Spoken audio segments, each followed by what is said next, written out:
చూడు శ్రీముఖి, ఆయన suit case తెచ్చింది ఓడిపోయాక బట్టలు సర్దుకోవడానికి. అమ్మాయి కనబడితే లైకులే లైకులు మామా, టాలెంట్ ఎంత ఉన్నా సైలెంట్ అయిపో మామా.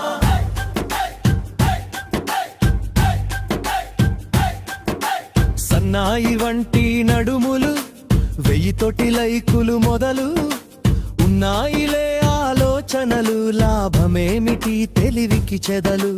ఓ అందమైన అమ్మాయి నీ ఫాలోవర్స్ పుట్టలు పుట్టలే. ఓ అందమైన అమ్మాయి మేం ఫాలోయింగు గుట్టలు గుట్టలే. ఇదేమి చోద్యం ఇదే ప్రకృతి, ఇదేమి న్యాయం ఇదే వికృతి. లక్కు టాలెంటు ఏదో ఒకటి, కిక్కు ఏదో